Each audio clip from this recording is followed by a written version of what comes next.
added information ako, iti funeral masses ngayon, kat sana we refrain from using Protestant songs. When nagiging sa mga and sings my song, my Savior come to thee. Of course, that's a very beautiful song. But actually, that is a praise and worship among the Protestant churches. And they are not meant for the liturgy of the Catholic Church. When isong dagiti ako mamin introduce kada kayo, these are Catholic songs. Make use of them during Lenten season or during wake masses or funeral masses. Hindi sana yung mga Protestant songs. Kasi it gives us an impression that the praise and worship of the Protestants is just like the same with the sacraments of the Catholic Church because we sing the same songs with them. Haan ko maapo. Tikantaan tayo iti misa, it should be songs, liturgical songs, nga kinumpos mo lang the Catholic Church, intended for the liturgy. Well, akin kakasti kayo matatapos lang yung manawan ng nasa. Kasi ako will refrain from using them. Tapos syempre, di ba? Very common din. Basta funeral ka na ay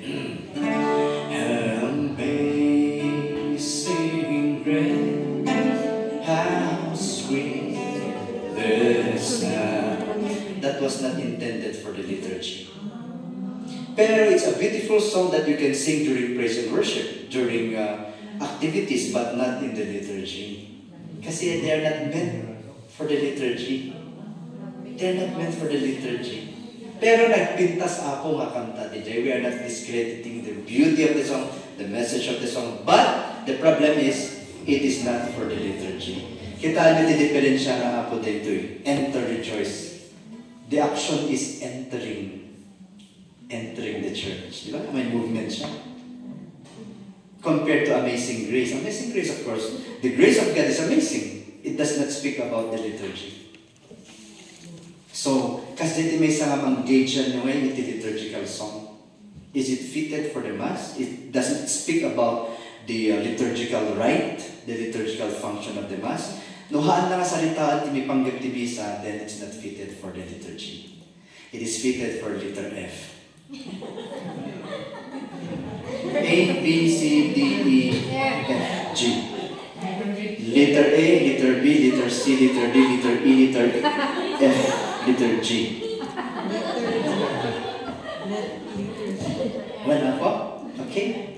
Until we are not putting this song, tatapati siya ka, I have my own. Nag-aramid ako na mismo nga version ko, may cover ka na kita Higher Ground, How Great Thou Art, nag-ijay Protestant songs, inikak na po, mismo nga kinandak na nag-aramid ako the version. Because they are beautiful songs. But again, they are not meant for the Catholic liturgy. Ano yung mga songs na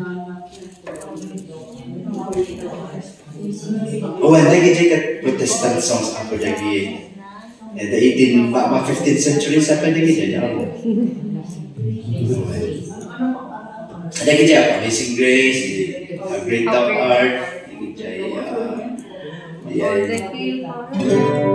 bless the Lord, my soul, oh, my soul, worship His holy name, sing I'll never before, oh, my soul, worship His holy name. Jaya Varnarapu, oh,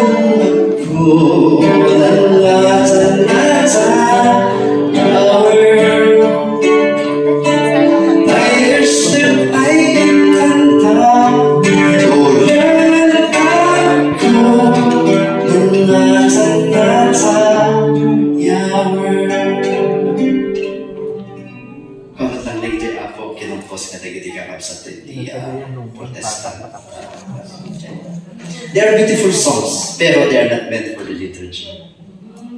And then it's one way also to stop nga, DJ pangibagbaganda. Awan mo natin nagdupati katoliko ijay ayan mi, taagpada mo tikan kanta. Diba? So it gives an impression. So one way of correcting them is to sing our Catholic songs.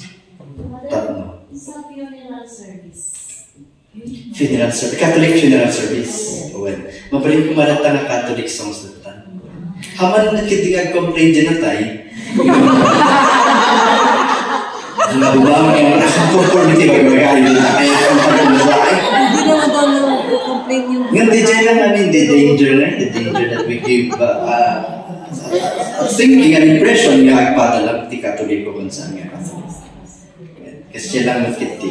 We discourage lang ta. Yung no, awan ti kantaan yung sa balik at niya, you can sing that.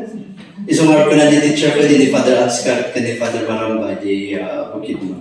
If you do not have anything to replace, do not remove them. Ngayon no, dati sukat yun, mabalin mo, napintintas manan. Ngayon no, awan ti sukat yun, hanyong ay ikatan. Inggan na nga dati, appropriate song ay sukat yun. Amen! In addition lang ko lang, DJ, apotamo ka active kayo, amin DJ, simbahanti, ipanggit ka, digitikan kanta, although you have your own particular ministries. Pero just in case nga daragiting encounters yun to iti real life yun, iti parokya, at least you know how to respond to them. Yung awan pa'y natit iti gapon na nga napanday ti helta, ti dahaw grade daw or ti ginantada iti entrance. Pero pagbagat naman po, there are proper and appropriate songs for the liturgy. Well, so iti may sana kahit kung i-encourage ka na kayo, iti ministries tayo. Okay ako? Yung makaturtol kayo po kan irugin tayo di penitential service tayo. Ante. So, Father, yan ay amami. Anya ti amami. Yan ay chunagat no 6 o'clock sa bali. 7 o'clock sa balimanan. 10 o'clock sa balimanan. Amami mat lang. Okay naman. Baka kaya na natin dagdag duduma. Pwede naman kami makakantatan. DJ, awan lang kititip norm tayo, liturgical norm ng bagan na kastadyan arami din nyo. The important thing, DJ, in bagan lata ti Vatican to, when the people participate, that should be the gauge of a good liturgy. Ngayon na kayo lang tayo kanta ako, because the Our Father should be sung by the community and by the priest. Well, ngayon iti communion song ako, the music ministry can do that. Urayan kayo mga magkikanta. Ngayon no, dagiti nga, Our Father, glory to God in the highest, dagiti acclamations, the priest and the community should sing together.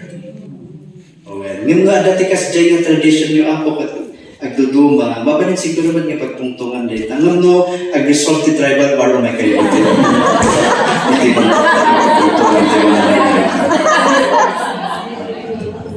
well, awan natin liturgical norm mong baga nga dahil kantaan yung di katiting at tono, maluniting at tono. Well, it's up to the music ministry to see the common sense tayo. Apa yung muda na tayo dito. Noong tama mo then we can make we can make a remedy. 30 minutes before the Mass, practice tayo. Let's practice muna our Father Tabaro dito. Kasi mabalin natin nga kasi di arami. Then yung mga baro kasi baro, kaawan talaga at kinamot may sa unaduduatek ang kantas and really defeat the purpose of liturgical music, especially when we are singing Our Father. Kaya dapat kumakat ang aming tayo ang kantaan di Our Father. So we're Our Father. Nung kumakunayo na nga, My Father. May samlang ang okay ako? Well, DJ lang siguro natin may bagay DJ. Pero no, talaga na medyo narigat, then you talk it together. When kailan gumatang siguro ti ice cream before you talk together. Nag-ice cream pa makamisan, di watak yung mga and then may ito di pagkatungtungan, ikararagay mo na the gifts of the Holy Spirit to sink in your mind and your heart. Sana all. May ito tungtungan niyo amin. Nung kulang pa iti limamisan ti ulo, baka halo-halo nga. Ay, DJ, chunking, di kasapulan. Matalo matili, di ba? Well-funded mo ti food DJ. Thank you guys, DJ support tayo, DJ concert tayo kaya di November 29. We were able to raise 1 million. Wow! Iso na itatrayo na po di 400 isaklit for the roof. naitatinod lang ti 400 DJ Kaliw Barlik. Well, thank you so much for that. Kandi siyempre, we have to pay the expenses. Kanda tumapay yung ako sa DJ Cancer.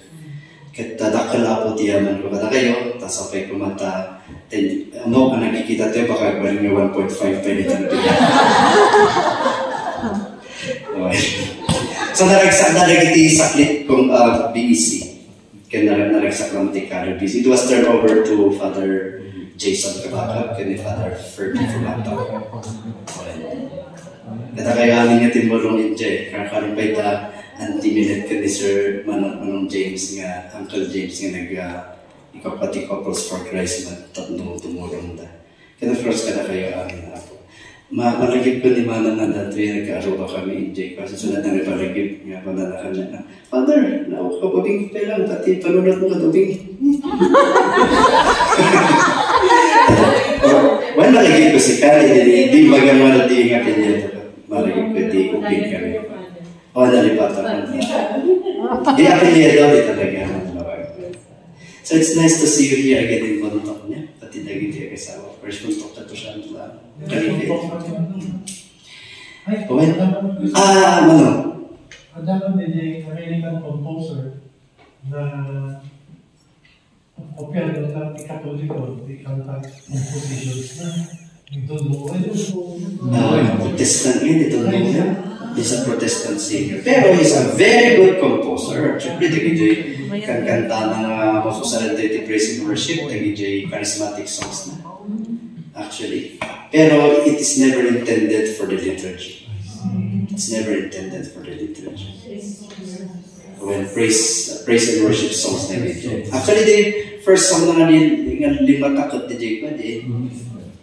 Give thanks with a grateful heart. Give thanks to the Holy One. Give thanks because He's given Jesus Christ, His Son. And then comes the end, and God will make a way where there seems to be no way.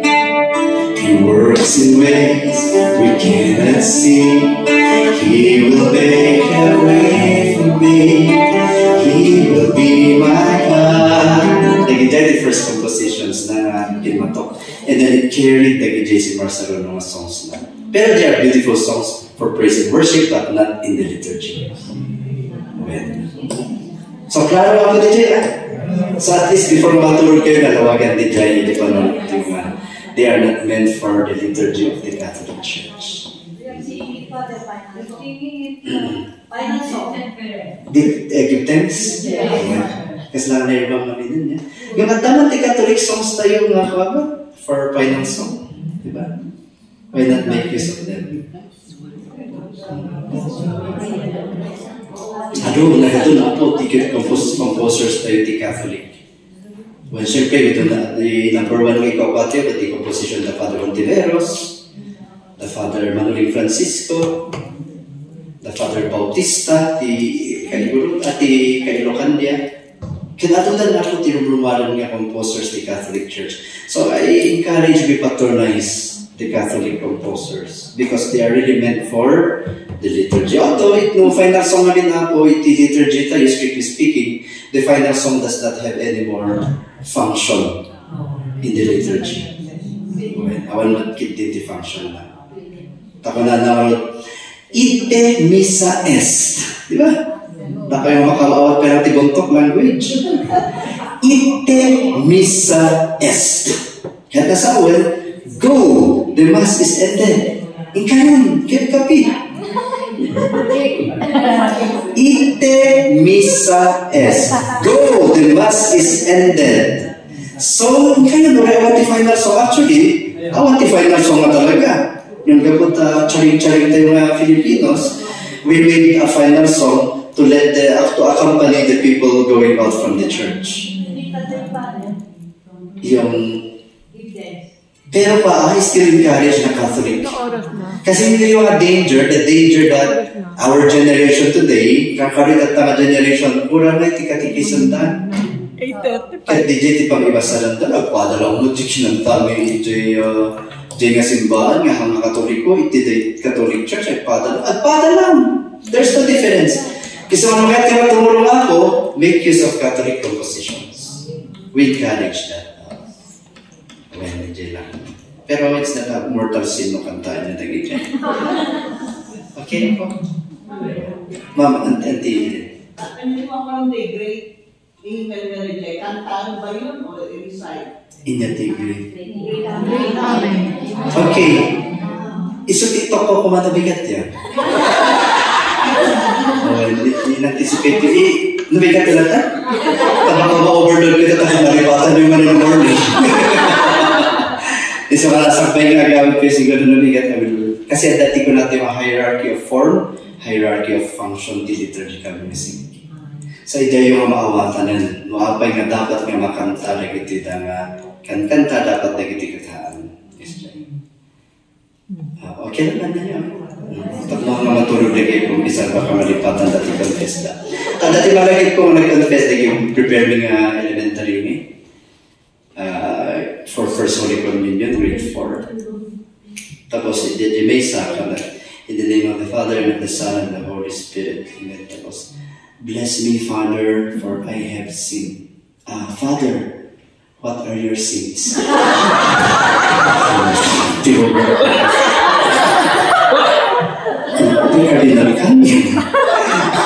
It happens, di ba? Kasi nga, Father, these are my sins.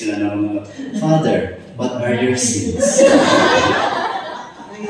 Yung kanina kapatid mga ako, when we gather during retreats, recollections, or when we have priestly gathering, kasi tiyaramitan mi. Kampitan mi ti mesa, Father, no rin yung confess. So we have our confession. Kanya dalat lang. So, danay DJ brother, napuntas mo ti ka na ni Pope Francis nga Fratelli Tutti. And one way of expressing that a brother to all or a sister to all, kat DJ, the sacrament of reconciliation experienced by us priests. Is our fraternal correction is an important element of synodality. Amo yung madita naman ang yung synodality, di ba? Synodality is the coming together. But it is not just coming together, it is coming together and walking together with the Lord. Isa nga di dyan nakipagna, dagay duwa nga apostles, pagmagnada, tapos suddenly, at data nakipagnagan niyada. Tapos ko nandito nakipagnagan niyada. Uy! Ano ito pag chismisan naman na kita? Di pwede duwa. Nang kamabar sa mga. Ay, ni Muslim nga rin, yung dagay chismis, sana bababayin, may tanong ko na dama, nakita ba ka naman nagpariband? Kaya nagatutin na yung sasabi ko tayo, binula ko na. Kaya naman ni Jesus Christ ko na dyan. Ay, kasya. And then they started to walk. Inamin na rin yung stranger na istorya din ipangyot the scriptures. And their hearts were burdened. And then when they reached Emmaus, kunanday tiduwa, Apo, rabiin, umiyan kakit dito balay ni, delikado ti agawin pera.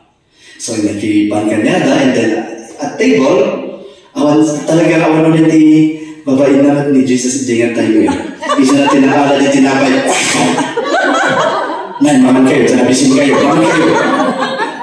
Imbis na nabidya duwa, piman kagimbala, iti mga nanay, Apo, magangkat, tanabisin ka. Ni Apo Jesus, tinangalaman mismo, tinapay, tak na sa kanila nga duwa, and their eyes were opened.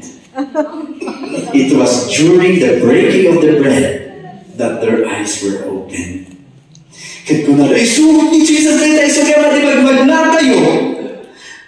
Gumilgil-yaan, tirik na. Diyan tangay niya po Jesus nga mismo, tegis istorya, may pangyuptipan na kayo sa lakan. Hello? Diba?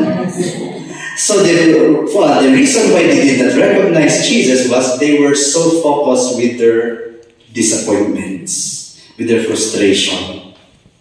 Handa na recognize na tikadwa na gaya ni Jesus nga mismo. Isa mga important di apo ti misa, the breaking of the bread. Let Jesus continue to reveal Himself to us as we receive Him in Holy Communion. Especially when our hearts are clean. Yan, amo ba nga clean ang ti heart ti apo? Ni manong ko kinantsaw nga iso, datatanglo da ni J. Thomas Patrice nga na open heart.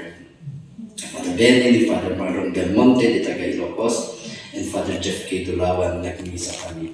Panakpinang kanyada, medyo nagasgasat kayo ngayon tumaros nga dagos ni Jesus di puso. Open heart kayo. Pinatilipagbagay.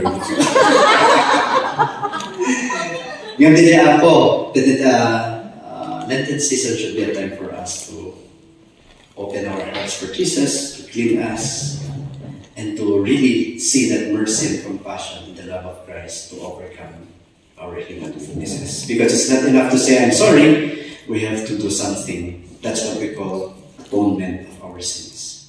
That's what we call reparation of our sins. That is what we call repairing what is broken because of sin. Sin, shame, and guilt. Diyan ako iti agasan iti aramidan tayo iti Lenten observance, so we allow Jesus to continue helping us. Amen? Amen.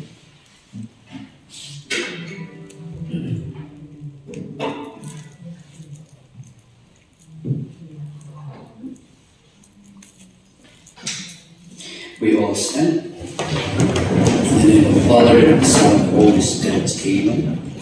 The Lord be with you. And with your spirit. Brothers and sisters, God calls us to conversion, the conversion of the heart. Let us therefore ask Him for a grace of sincere repentance. You were sent to heal the contrite of heart. Lord, have mercy. Lord, have mercy. You came to call sinners. Christ, have mercy. Christ, have mercy. You are seated at the right hand of the Father to intercede for us. Lord, have mercy. Lord, have mercy. And may Almighty God have mercy on us, forgive us our sins, and bring us to everlasting life. Amen. Let us pray. Lord, hear the prayers of those who call on you. Forgive the sins of those who confess to you. And in your merciful love, give us your pardon and your peace. Through Christ our Lord. Amen. Let us be seated for the reading of the table of the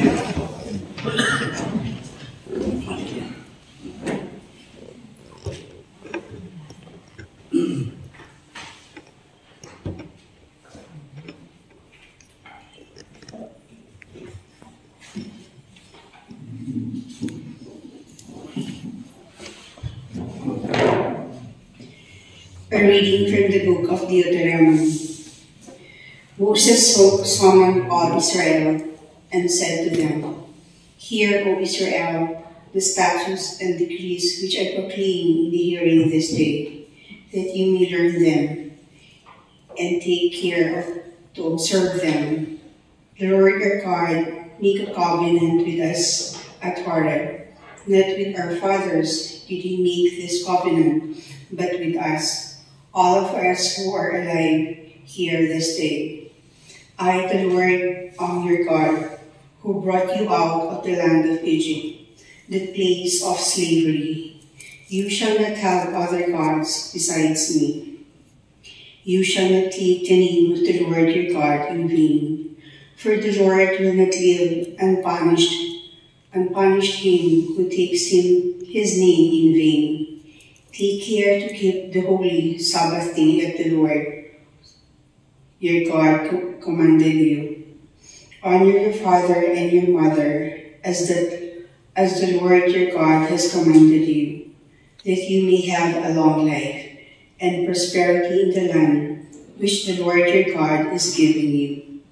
You shall not kill. You shall not commit adultery. You shall not steal.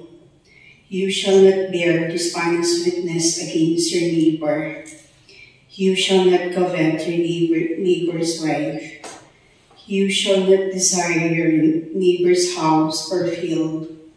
Hear, O Israel, the Lord is our God, the Lord alone. Therefore you shall love the Lord your God with all your heart, and with all your soul, and with all your strength.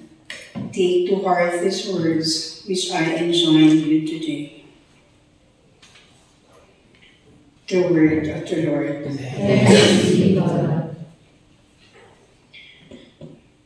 Listen and have pity, Lord, because you are merciful.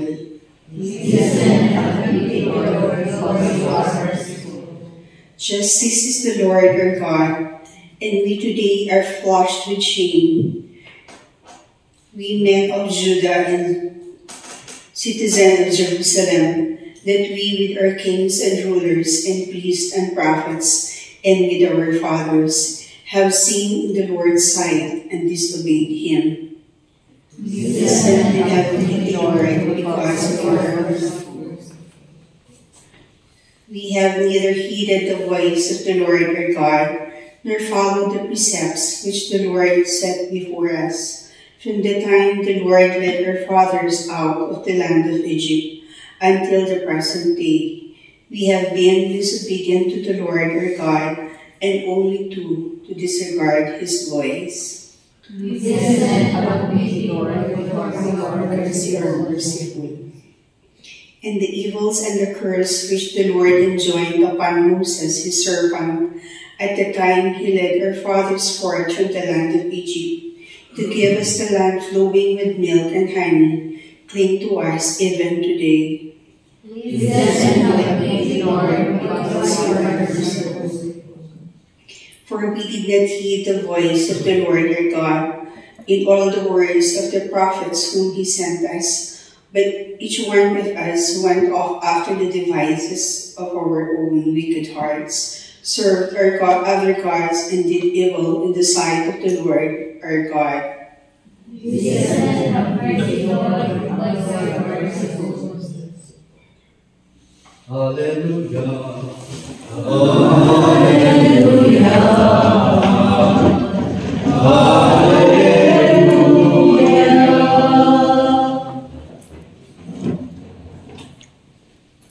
For God so loved the world that he gave us his only begotten Son, and whoever believes in him will have eternal life.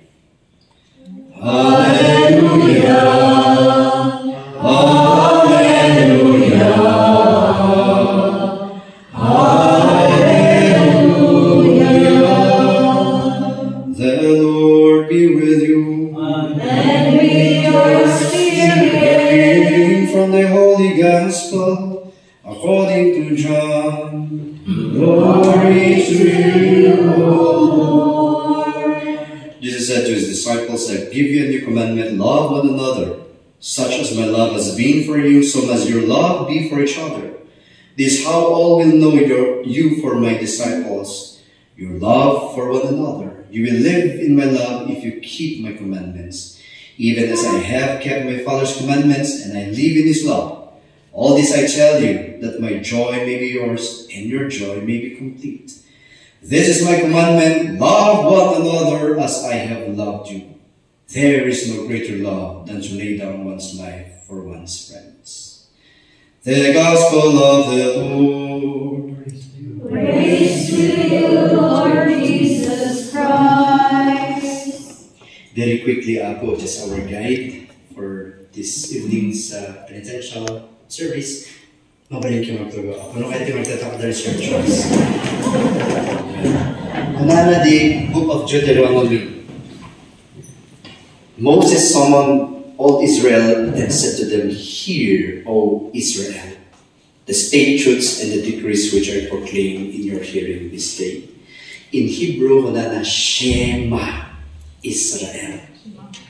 Shema is S-H-E-M-A. Shema means hear. Agdunod kayo. Yung kunana dito yung panagdunod na apuhan nga lapayag. Is what they hear na salita ako kabilang yung letter T. Heart. So do not listen with your ears, listen with your heart. And that is what we call listening. Shema Israel. Siyak lang ti Diyos yun.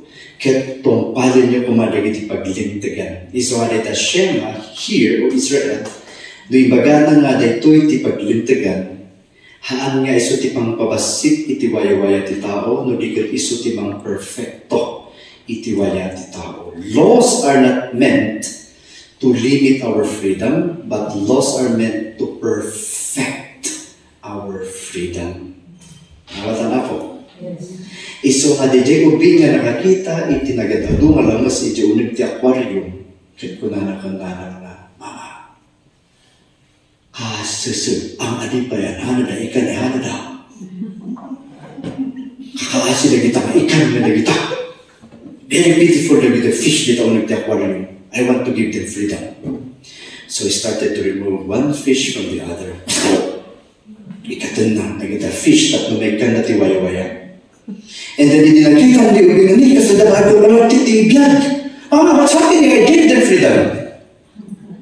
And then the mother said, what are you referring freedom now? Where is the freedom of the fish? Where is the life of the fish? And then the little boy said, isublik na naman, the aquarium. So I started to put them back to the aquarium. And then the little boy started to see and appreciate the fishes. Mama, lalawin naman na nakaisang na kayo amin. Kaya nilalang na, ayan na nga ti biyag na kita ikan. Ayan na nga ti freedom na kita ikan. And then, the little boy said, ije tanong, kasta tayo magkaniya po Diyos. If you remove your life from God, then we are dead, practically dead. So our life is in God. Kasta magkada kita ikan. So din, suri namin na kita ikan, katagdalamoy na naraksak na amin, they live happily ever after. Kasi apo, ti aramidan tayo kuma. So naikan tayo ti waya-waya nagpili ngayon, saan nga amin nga pa nagpili, kat kuna tayo nasaya, iso nga kasapulan nga pundalan tayo ti konsensya tayo. Kadagi ti sursuro, ti sao ti Diyos, agdangag tayo, kararag tayo, tapno ti pa nagpili tayo apo kat nasayaan. Our choices should be founded no less than in the love of Christ. And the greatest love ever, and the greatest law ever, is no less than the law of Jesus. So the law, brothers and sisters, is not meant to constrict or refrain or to restrict our freedom or to make it little, but to perfect our freedom. Dua lang ti tsura ti self ako. There are two selves. The selfish and the selfless. Where are we? The selfish and the selfless. If we are selfish, we cannot break ourselves to service. If we are selfless, we will find joy serving others. Kasi sa ti wisdom ti kinapadi mo lang ako. Isa mamayang tahan nga sa sahod ti padi. Tanwan sa sahod ti padi, we depend in our salary. Baka hanging nga may tinasken ng trabaho. Iso nga amok mo lang ako, dikit kita naktatay kas mga kinutukot-tukot ni Father Marcos. Sigurado nga kung tutitad yung kapasok mo ligan. Magkitanak naman di sumaron ng chilipo at timaba ay nag-epekto. Na-enjoy nga ito tayo ka ni Father Marcos. Yaman tayo ti Diyos. So, manila po, di natin pagpanunutan tayo, am I selfish or am I selfless? Ijayan ato ti pagtinagan na, and then we can examine our mind, examine our mouth, and examine our hands. Tapos nalaklaka ti kastati or pagpisar. Amen. We all stand. And all together we say, Our Father, who art in heaven, hallowed be thy name. Thy kingdom come, thy will be done on earth as it is in heaven. Give us this day our daily bread, and forgive us our trespasses, as we forgive those who trespass against us. And lead us not into temptation, but deliver us from evil. Lord, draw near to your servants, who in the presence of your church confess that they are sinners. Through the ministry of the church, free them from all sin, so that renewed in spirit they may give you thankful praise. We ask this through Christ our Lord. Amen. And may Almighty God bless you all, the Father, the Son, and the Holy Spirit. Amen. Nagitiman na po, makaturturugan, kaya titignan na, taamok mo nga, rest is also health, kaya mabalin.